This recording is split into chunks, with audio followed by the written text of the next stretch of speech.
Hey everybody, this is Modern Refugee, starting my day out here. Got a fire going. Of course, you can't tell just yet, but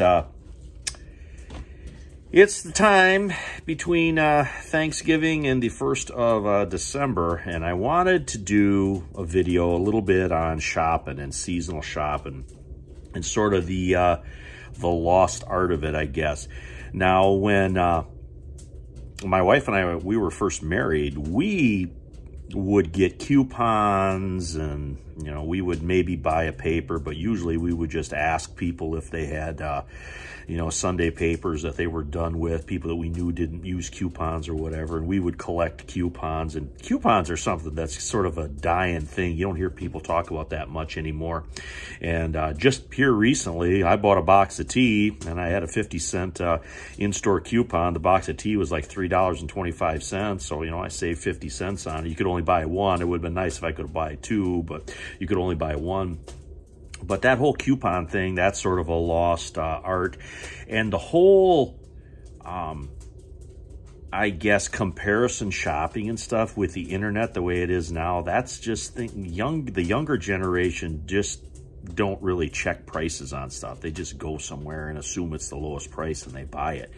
And that is a mistake. We have saved just a ton of money, our family has, over the years, because of something my mom and dad taught me, and that was knowing the prices on what the going rate of different items were, not just in the grocery store, but clothes and different supplies and stuff. We were taught growing up, and it wasn't just me, it was other, you know, it was other families and other people my age that I knew that grew up around here. We were taught how to shop. You know, we were taught to check prices, shop the sales. And, you know, I grew up in the country. My wife grew up in town. And that was something my wife really didn't know much about when we first got married. And I sort of schooled her in that, you know, as the years went on. And she's actually really, really good at it now. But that whole, you know, checking prices, knowing what's a good price. And then, too, it has an added benefit.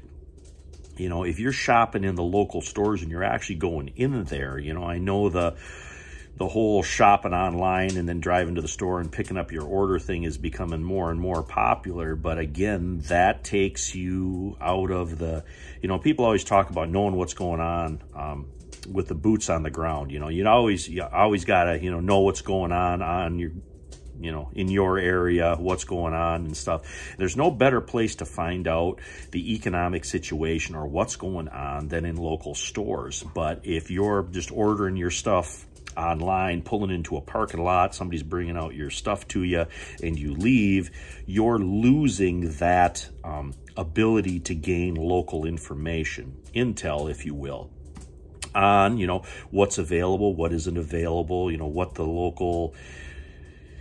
what the temperature of the local community is, so to speak. And that's something that you get by actually going out and shopping. And like I said, it's just an added benefit of, you know, doing a little bit of comparison shopping. Now, I will order stuff online, and I have ordered stuff online, but it's not my main way that I get stuff. If it's stuff that we don't grow here or, you know, get ourselves, I shop pretty much local in Michigan, in the Lower Peninsula of Michigan is where I shop. Now, I will go longer distances if I have, you know, some business that's taken me a longer way. I will hit other small local stores and shops. You know, I have a whole playlist on shopping in different places that we've shopped all over Michigan.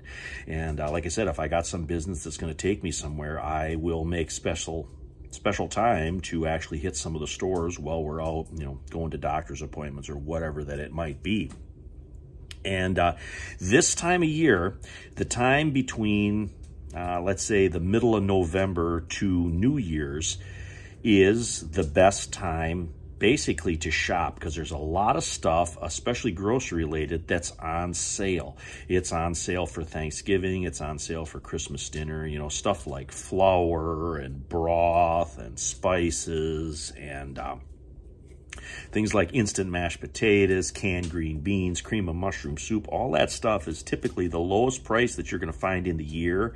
Is it that 6 weeks between Thanksgiving and Christmas? And we always try to set aside a little bit of money this time of year to actually go out and do some shopping and take a list, go through our pantry, see once what we need, see once what we're lacking in, what we're low on, what we're going to be using in the next 6 months. We'll make a list out, and then we'll go around and we'll hit these sales to try to save a little bit of money. And it's been very, very beneficial. And I really noticed it last year because I was sick in the hospital and everything. We didn't really do that last year because, you know, I wasn't working. We didn't have any extra money and that kind of stuff. And I noticed that it did affect our pantry to a certain extent, but this year we're going to try to get that done here in the next week or two. We're going to take a couple pretty much just designated trips. We got some stuff in the city that we have to do, but we're going to hit a few places. We're going to do some comparison shopping. We're going to try to shore up our pantry basically for the next 6 months until spring comes around. And there's no better time to do it than this time between Christmas and Thanksgiving. And another thing too, and that's part of the reason why I do a lot of scratch cooking videos, you know, a lot of the stuff that's on sale now is basically for scratch cooking, like I mentioned, flour. And that's one thing that I try to do a lot of videos on scratch cooking, because that is a form of preparedness, because people have gotten away from making stuff themselves. You know, that's why, you know, the restaurants always seem to be full, and you know, there's always different electronic means where you can order food and stuff now, because people don't cook from scratch like they used to. And it's one of the first things that you can do to save money. If you're, you know, lose a job or some economic hardship falls or the economy goes soft, one of the best things that you can do to save money is start basically cooking from scratch, making stuff yourself. Everything that sits on the store shelf that's already made all has a markup, and has the middleman has to get their cut out of that, and you can cut that out of your budget basically, and you can make the stuff and you can save money right there. It just takes a little bit of time, and it takes a little bit of forethought, it takes a little bit of preparation, and I think to a certain extent there's still a lot of people out there that do cook from scratch, but I'd like to see more people in their 20s and in their 30s cook from scratch. They seem to be the targeted demographic where they want to sell them because, you know, they're busy, they got families, they got stuff going on, so they go after them with all the electronic stuff, you know, in convenience, you know, pick up your groceries, have somebody bring them out to you, you know, stop and pick up a ready-made meal. They target those younger folks for convenience, but those younger folks are losing money because, you know, they're paying for that convenience. It might seem good at the time, but in the long run, you're going to pay a lot of money doing that. But anyway, just wanted to mention those things, you know, the comparison shopping. Don't forget about coupons. This is a great time of year to go shop, and just passing on some of that stuff that Mom and Dad taught me. Like I said, when we were first married, I already knew basically how to save money and how to stretch things, because Mom taught me about dented can stores, and she taught me about shopping at bulk food places and shopping at the Amish, and always looking at the sales and going for the coupons that are in the local papers and in the larger papers that were around here. Those are all ways that you can save a little bit, and that little bit compounded over a period of time, that always pays off. But anyway, this is Modern Refugee. Appreciate all my subscribers out there.